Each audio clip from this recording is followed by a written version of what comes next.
Alam niyo mga kababayan, kahapon, araw po ng June 2, na kung saan nagsalita po ang ating Vice President na si Sara Duterte. Ang sabi niya, nakakabahala daw dahil sa ginagawa daw ng gobyernong ito o ang pamamahala ni Pangulong Marcos dahil sa sinasabi ni VP Sara na panggigipit daw. Ginagamit daw lahat ng mga resources, ginagamit daw lahat ng mga sangay ng gobyerno para atakihin ang mga taong lumalaban sa gobyerno.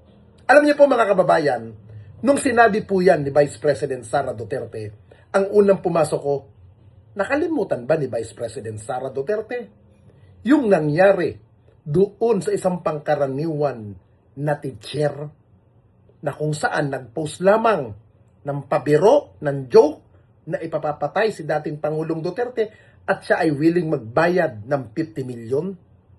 Nakalimutan ba to? Na kung saan ilang pwersa ng NBI ang ginamit nila upang harasin yung tao. At sa kasalukuyan, yung kasong yan ay na-dismiss. Pangalawa, nakakalimot na ba tayo doon sa mga allegation ng mga narcolis, na mga opisyal ng gobyerno na kesyo, dawit daw pero walang naipile na kaso, bagkos ipinahiya na hindi man lang nabigyan ng pagkakataon na ipagtanggol ang mga taong yun sa korte. May napatunayan ba? Wala. Ibig-sabihin, ilang libo ang nagtatrabaho dyan na nawalan ng dahil sa ipinasara ng kanyang tatay gamit ang Kongreso. Hindi ba yan ang panggigipit ang ginawa ng mga Duterte? Tapos sasabihin niya, hinigipit ng administrasyon ni Marcos ang mga taong bumabatikos. Yung ginawa sa Rappler, na ang allegation na hindi nagbabayad ng tamang buwis, pag-aari daw ng isang foreigner. Pero bandang huli, na-abselto ang Rappler. Nabigyan ba nila ng due process yun? Di ba hindi? Sino ngayon ang gumagamit ng buong makinarya nung sila'y nasa pwesto? Bago mo sabihin yan, Vice President Sara, look at yourself! Look at yourself, your father! The fucking shit! Bago ka magmalinis, bago ka magngangaw-ngaw. Kung wala kang itinatago, harapin mo ang kaso mo. Huwag kang padrama-drama sa harap ng kamera. Punyeta!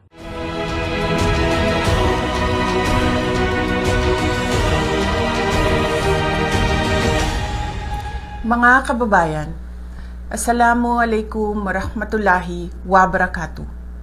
Madayaw, ugmayong adlaw kaninyong tanan. Magandang araw sa inyo lahat. Ang mga natutunghayan natin ngayon ay dapat ikabahala ng bawat Pilipinong naniniwala sa demokrasya, anuman ang kanilang paniniwala o kulay sa politika.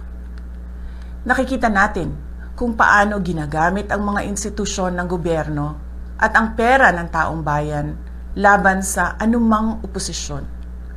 Sa halip na tutukan ang mga tunay na suliraning kinakaharap ng ating mga kababayan, ginagamit ang kapangyarihan upang patahimikin ang mga boses ng mga hindi sumasang-ayon.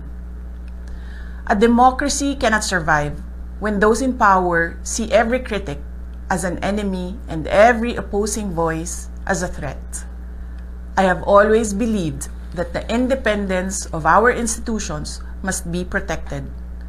This includes not only the Senate and the House of Representatives as institutions, but every senator and member of the House must be free to perform his or her constitutional duty according to conscience, free from threats, pressure, or any form of intimidation.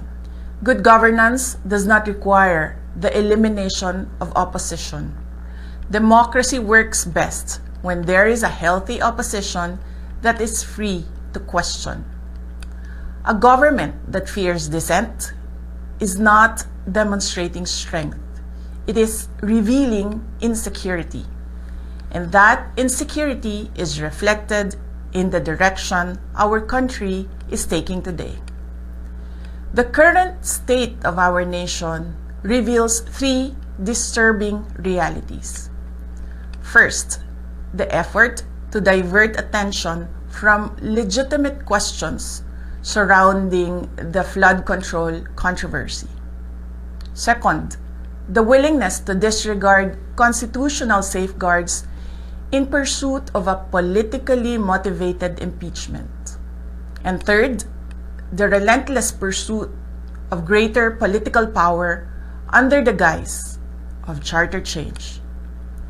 These are the symptoms of a government that has become more preoccupied with protecting power than serving the people. The Filipino people deserve a government focused on solving problems, not silencing critics, on strengthening institutions, not bending them to political ends, and on serving the nation, not perpetuating power. Democracy is not weakened by dissent. Democracy is weakened when those in power become afraid of it. Shukran.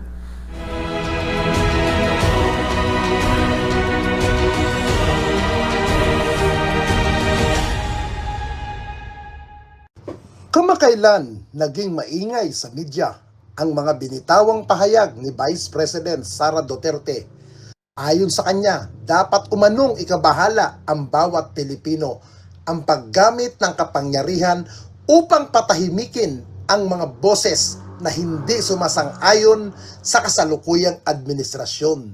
Binigyan Diniya na ang good governance o mabuting pamahalaan ay hindi nangangailangan ng pagpuksa sa oposisyon at mas gumagana ang demokrasya kung may malayang bumabatikos. Kung pakikinggan ng walang konteksto, tila ba isang bayani ang demokrasya ang nagsasalita. Subalit para sa mga mamamayang may mahabang memorya, ang mga pahayag na ito ay punong-puno ng ironya at tila isang malaking sampal sa kasaysayan. Hindi natin maaaring ihiwalayan ang kasalukuyang naratibo ni BP Sara sa naging kalakaran noong panahon ng pamumuno ng kanyang ama na si dating Pangulong Rodrigo Duterte, kung pag-uusapan ang paggamit ng kapangyarihan upang patahimikin ang oposisyon. Tila nakalimutan ng pamilyang Duterte ang sinapit ng ABS-CBN na pinasara sa gitna ng pandemya at panggigipit sa Rappler at iba pang independenteng mamamahayag na naglalakas loob mag-ulat ng katotohanan. Ang mga kritiko noon ay hindi lang basta binabaliwala, sila ay tinatakot, kinakasuhan at hinayagang binubuli sa mga pampublikong talumpati. Isang malaking patunay ng tila nagdaang pagkabulag sa hustisya ay ang kaso ni dating Senadora Leila de Lima. Binanggit ni BP Sara na hindi dapat tinatakot o pinipersa ng ehekutibo ang legislatura dahil sa prinsipyo ng checks and balance. Ngunit ano ang nangyari kay de Lima? Siya ay ipinakulong sa loob ng maraming taon gamit ang mga huwad na testigo at walang matibay na ebidensya dahil lamang sa kanyang mariing pagbatikos sa war on drugs. Kung noon ay galit na galit ang kampo ng mga Duterte sa oposisyon na madalas na nagiging murahin at bastusin sa publiko, bakit ngayon ay bigla silang naging tagapagtanggol ng malawakang pamamahayag at karapatang pamumuna? Na ang sagot dahil sila na ang nasa labas ng kapangyarihan? Ginamit din ni BP Sara ang kanyang plataforma upang sabihin ginagamit lamang na diversion tactic ang isyo ng flood control, ang mabilisang impeachment at ang usapin ng charter change. Chacha, suriin natin ang mga ito. Isyo ng flood control, hindi ito simpleng pag-iwas sa isyo. Ang katotohanan ay may mga opisyal na natuklasan na ang problema sa baha-baha ay nag-ugat pa sa napakaraang administrasyon sa ilalim ng DPWH sa pamumuno ni Sec. Mark Villar. kung saan talamak ang naging korupsyon at hindi natapos na mga proyektong karapatan ng taong bayan na malaman kung saan napunta ang bilyong-bilyon pondo. Issue ng impeachment. Kung may mga hakbang man para sa kanyang impeachment, hindi ito dahil sa politika lamang. Ito ay may tamang mininismo ng batas upang panagutin ang isang mataas na opisyal. Kung walang itinatago, mas mabuting harapin ito ng buong tapang sa tamang korte o komite upang doon magpaliwanag. Issue ng charter change. Ang paratang na isinusulong ito ngayon upang ilihis ang atensyon ay walang basihan sapagkat kasalukuyang wala namang seryoso o aktibong pagkilos sa Kongreso o Senado na nagtutulak ng tsatsa. Sa ganitong konteksto, tila ito ay isang ghost issue na nilikha upang magmukhang siyang biktima. Ang tunay na leader ay hindi nagtatago sa likod ng mga drama at emosyonal na talumpati. Humaharap ito sa bayan ng may malinis na konsensya at malinaw na resibo. Ang tunay na abuso at panawagan para sa transparensya. Sa huli, lumalabas na ang tunay na ingay ay nagmumula sa pag-iwas sa pananagutan. Kung seryoso si VP Sara na sa mabuting pamamahala, ang unang hakbang ay ang pagiging transparent. Imbis na mag-abstain, biktima ng panggigipit, mas makabuting harapin niya ang mga lehitimong usapin ukol sa kanyang confidential fund na nagkakahalaga ng milyong-milyon na nagasta sa loob ng ilang araw, pati na rin ang mga usapin sa bank account ng kanyang asawa. Ang demokrasya ay hindi lamang gumagana dahil may oposisyon, gumagana ito dahil may pananagutan, accountability. Panahon na upang itigil ang pagbabrainwash at pagmanipula sa emosyon ng mga Pilipino.